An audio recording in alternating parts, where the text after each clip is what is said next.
Social media کے آنے بعد نوجوان نسل میں دینی رجحان بڑھا ہے.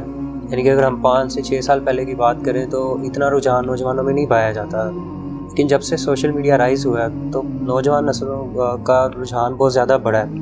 آپ کی اس کے بارے میں کیا رائے ہے؟ میری اس کے بارے میں رائے یہ ہے کہ یہ پارشل ریزن ہے. اصل ریزن جو ہے وہ دنیاوی تعلیم ہے. ہمارے آباء و اجداد کی تعلیم دنیا کی اتنی نہیں تھی. کالجز میں تو پھر بھی پہنچ جاتے تھے، یونیورسٹیز تک تو کوئی ہزاروں میں ایک پہنچتا تھا. زیادہ تر پرانے زمانے کے آپ لوگ دیکھیں نا، کوئی ہزاروں میں ایک بندہ ہے جس نے کوئی ماسٹر ڈگری کی ہے، باقی سارے میٹرک پاس ہی ہیں، ان کا ایکسپوئر ہی نہیں ہوا. ہمارا جو آج کا معاشرہ ہے اس میں آپ دیکھیں، بچیاں تو تقریباً ماسٹر ڈگری کر لیتی ہیں، بچے بھی ایٹ لیسٹ بیچلر ڈگری تو کرتے ہیں، اور اب تو بیچلر بھی 4 سال کا ہو چکا ہے. اور اس کے لیے یونیورسٹی جانا پڑتا ہے. یونیورسٹی میں جا کے وہ تمام مکاتب فکر کے مختلف جو ان کے کلاس فیلوز ہیں ان کے ساتھ دینی ڈسکشن بھی ہوتی ہے.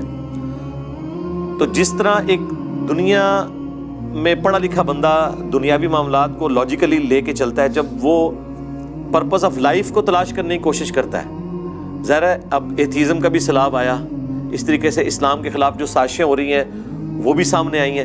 تو ایک نوجوان سوچتا ہے کہ میں تو مسلمان گھرانے میں پیدا ہوا، میں مسلمان کیوں ہوں، میرا ریلیجن ہی کیوں ٹھیک ہے، دوسروں کا کیوں غلط ہے، یا میرا فرقہ کیوں ٹھیک ہے، دوسروں کا کیوں غلط ہے. وہ یہ تمام چیزیں جب دیکھتا ہے اس کے لیے وہ تھوڑا سا تھنک آؤٹ آف باکس کرتا ہے. ہم جب چھوٹے چھوٹے تھے ہمارے ماں باپ تو ہمیں دوسرے مکتب فکر کی مسجد میں نماز پڑھنے بھی نہیں جانے دیتے تھے. تقریر تو آپ چھوڑ دیں، آپ سوچ نہیں سکتے کہ کوئی سنی جو ہے وہ 10 محرم کی مجلس جا کے اٹینڈ کر لے شیعہ کی، یا کوئی شیعہ کسی سنی کا جلسہ اٹینڈ کر لے. لیکن آج آپ کسی کو روک سکتے ہیں؟ سوشل میڈیا پہ سنیوں کے بچے شیعہ کی مجلس دیکھ رہے ہیں، شیعہ کے بچے سنیوں کی گفتگو سن رہے ہیں. یہ برکت ہے دنیاوی تعلیم کی وجہ سے. سوشل میڈیا نے سمجھ لیں کہ نور علی نور کر دیا ہے. میں یہ نہیں کہتا ایڈ فیول ٹو فائر کر دیا ہے، وہ نیگیٹو یعنی ایک مثال ہو جائے گی. نور علی نور ہے دنیاوی تعلیم، سب سے بڑا نور.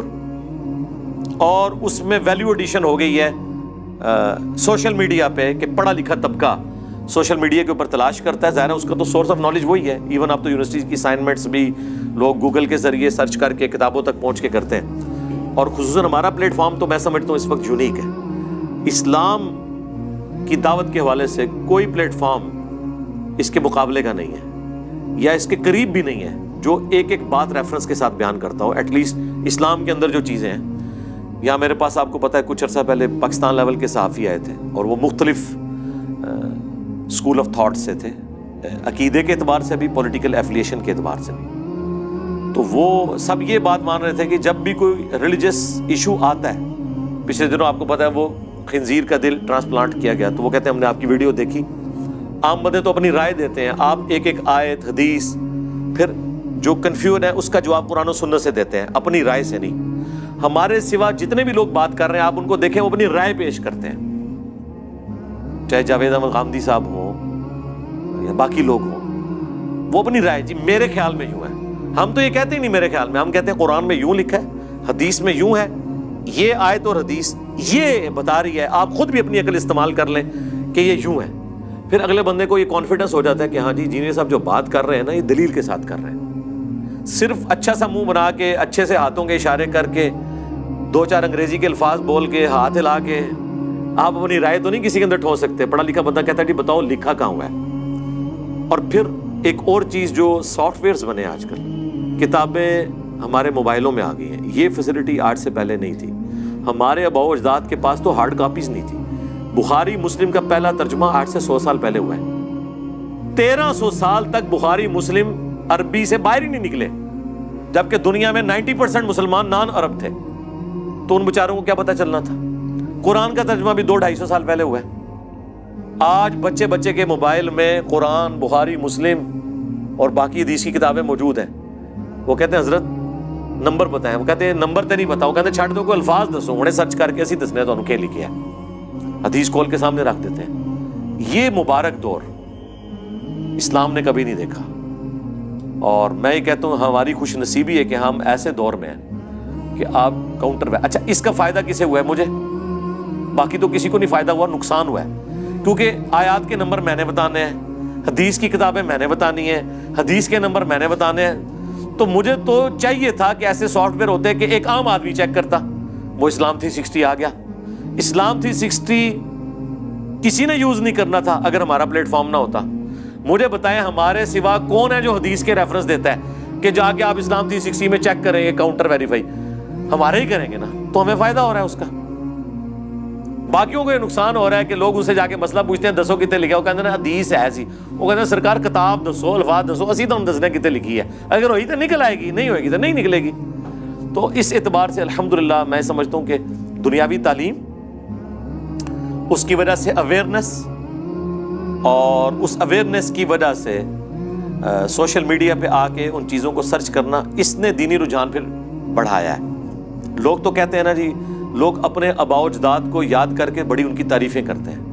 میں کہتا ہوں جی ہمارے پیچھے 1000 سال کے آباء و اجداد جو ہیں نا، اللہ نہ کرے کہ ہم ان میں سے کوئی ہوتے، سیدھی سی بات ہے، بیچارے کورے کے کورے پیدا ہو کے کورے کے کورے مر کے، زیادہ سے زیادہ انہوں نے ناظرہ قرآن سیکھا، نہ انہیں پتا قرآن میں کیا لکھا، نہ انہیں پتا حدیث میں کیا لکھا.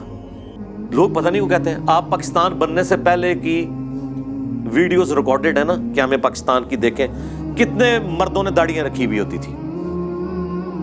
آج آپ پولیٹیکل جماعتوں کی گیدرنگز دیکھ لیں، ان سے زیادہ لوگوں نے داڑیاں رکھی ہوئی ہیں. عورتوں کے پردے کی بات کرتے ہیں، اس زمانے میں پردہ یہ ہوتا تھا بڑی چادر لے لی. سرکار آج آپ اسلام آباد کے کسی کالج کے باہر کھڑے ہوں، اگر 1000 بچی نکل رہی ہے نا تو 600-700 نے پورا پورا برقع کیا ہوا ہے. اور یہ وہ بچیاں ہیں جن کی مائیں اور دادیاں جب کالج پڑھتی تھی نا ننگے سر جاتی تھی. آپ بھٹو کے دور کی ویڈیوز دیکھنے نکال کے، مجھے نہیں سمجھ آتی کہ پرانے دور کی کون سی بات ان کو اچھی لگتی ہے سوائے دیسی گھی کے. نہ اس وقت عورتیں ریلیجس تھیں، نہ مرد ریلیجس تھے. سب سے بڑی بات، مسجد میں صرف بوڑھے لوگ نماز پڑھنے آتے تھے. اس کو پریکٹیکلی دیکھنا، آج بھی آپ گاؤں ایریا میں چلے جائیں، کھانستے ہوئے بابے آپ کو وہاں پہ نماز پڑھتے ہوئے نظر آئیں گے. ہاں وہاں پہ اگر کوئی پڑھے لکھے بچے ہیں تو آپ کو ینگ بچے نظر آئیں گے. اور اس زمانے میں اگر کوئی ینگ بچہ داڑھی رکھ لیتا تھا، لوگ کہتے تھے اس نے اپنی زندگی کو روگ لگا لیا ہے، اس کی شادی کیسے ہوگی. آج ینگ بچے وہ ہیں جنہوں نے اپنے بڈھے ماں باپ کو پردہ اور داڑیاں رکھوائی ہیں، ماؤں سے پردے کروائے ہیں، باپوں سے داڑیاں رکھوائی ہیں کہ ابا جی ہوں تے قبر پہنچنے والے ہوں تے داڑھی رکھ لو. یہ فرق ہے. یہ سارا کریڈٹ میں دنیاوی تعلیم کو دیتا ہوں. اس کا میں کوئی کریڈٹ کسی مذہبی پیشوا کو نہیں دیتا، کسی مفتی کو، کسی عالم کو، کسی فاضل کو، کسی جماعت کو نہیں دیتا. دنیاوی تعلیم کو دیتا ہوں کہ اس نے لوگوں کو اویئرنیس دی. اس کے بعد لوگوں نے دین کو بھی اسی طریقے سے سیریس لیا، لاجیکلی جس طرح وہ اپنی دنیاوی تعلیم کو لیتے ہیں. ہاں پھر آپ کہہ سکتے ہیں اس میں جو ویلیو ایڈیشن ہوئی ہے، نور علی نور، وہ ہمارا پلیٹ فارم ہے الحمدللہ.